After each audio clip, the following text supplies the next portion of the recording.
अगर सिस्टम को बदलना है तो सबसे पहले हमें बच्चों को समझना होगा।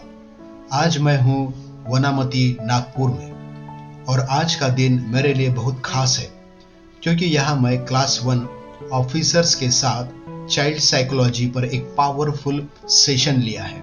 जब मैं यहाँ आया तो एक चीज तुरंत महसूस हुई। ये सिर्फ एक ट्रेनिंग सेंटर नहीं है, ये एक डिसीजन मेकिंग हब है।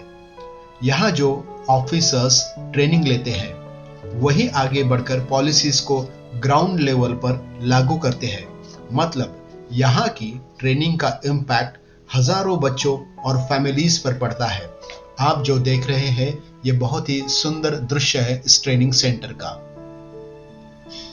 ये यहाँ का रेसिडेंशियल एरिया है जहाँ पर ट्रेनी और ट्रेनर को रहने की व्यवस्था की जाती है।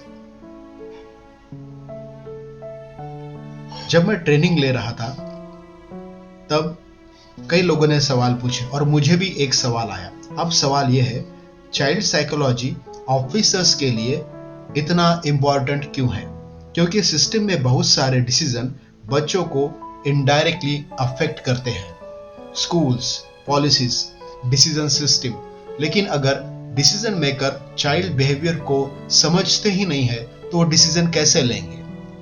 और जब मैंने सेशन शुरू किया मैंने उनसे एक सिंपल सवाल पूछा, जब बच्चा जिद करता है तो वो प्रॉब्लम है या एक मैसेज है? और यहीं से पूरा माहौल बदल गया। लोग सोचने लगे, रिफ्लेक्ट करने लगे।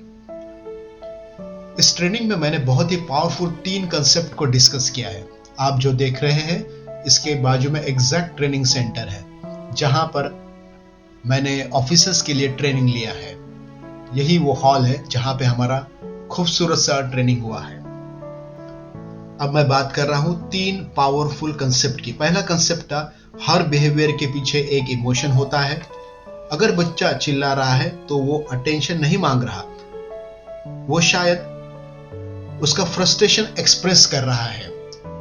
अब ये जो देख रहे हैं ये फर्स्ट डोर है, एंट्री डोर। दूसरा कंसेप्ट, हम डिसिप्लिन को पनिशमेंट समझते हैं लेकिन रियल डिसिप्लिन क्या है? अंडरस्टैंडिंग, कंसिस्टेंसी और इमोशनल कनेक्शन। तीसरा कंसेप्ट, बच्चा प्रॉब्लम नहीं है, उसका एनवायरनमेंट, उसकी अपब्रिंगिंग, उसकी अनमिट नीड्स, ये सब मिलकर बिहेवियर को बनाते हैं। ये ट्रेनी लोगों की बस अभी अभी पहुंची है और इस ट्रेनिंग में सबसे पावरफुल मोमेंट तब आया जब ऑफिसर्स ने खुद रियलाइज किया कि हम हमेशा बिहेवियर को कंट्रोल करने की कोशिश करते हैं लेकिन हमें इमोशन को समझना चाहिए और यहीं से शिफ्ट गेम चेंज होता है। मैं हूं यजनीश, मनोवैज्ञानिक। मेरे 14 साल के एक्सपीरियंस में मैंने एक चीज बहुत क्लियरली देखी है, बच्चे कभी प्रॉब्लम नहीं होते, हम उनकी लैंग्वेज नहीं समझते। हमारे लेफ्ट साइड में अभी आएगा डायरेक्टर का रेसिडेंस।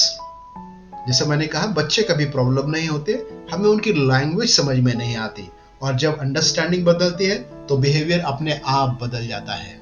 अब लेफ्ट हैंड पे डायरेक्टर का रेसिडेंस है और जो आप आगे देख रहे हैं वो फ्रंट है जहां से वनामती में आप एंटर करते हो। आज का सेशन सिर्फ ट्रेनिंग नहीं था, ये एक माइंड शिफ्ट था और अगर सिस्टम में ये अंडरस्टैंडिंग आ गई तो आने वाले जनरेशन ऑटोमेटिकली बेहतर हो जाएंगे। अगर आप पेरेंट्स या टीचर है या सिस्टम का एक हिस्सा है, जैसे मैंने कहा था डायरेक्टर का रेसिडेंस, तो ये रहा डायरेक्टर का रेसिडेंस, गेट के एकदम पास में ही है। तो जैसे मैं कह रहा था, अगर आप पेरेंट्स है, टीचर्स है या सिस्टम का हिस्सा है तो एक बात याद रखिए, बच्चों को बदलने से पहले उन्हें समझना बहुत जरूरी है क्योंकि समझ ही असली सॉल्यूशन है। ये मेन एंट्रेंस है, यहाँ पे सिक्योरिटी है और ये मेन एंट्रेंस है। इसके बाजू में ही रोड है जहां से आप सीधे सीताबर्डी की ओर जा सकते हैं। ये मेन एंट्रेंस, ये इंटरनल व्यू। बहुत ही खूबसूरत सा ट्रेनिंग सेंटर है नागपुर में। ये बाहर की ग्रीनरी, वनामती, ये मेन एंट्रेंस। आपका बहुत बहुत शुक्रिया इस वीडियो को देखने के लिए। शुक्रभाव।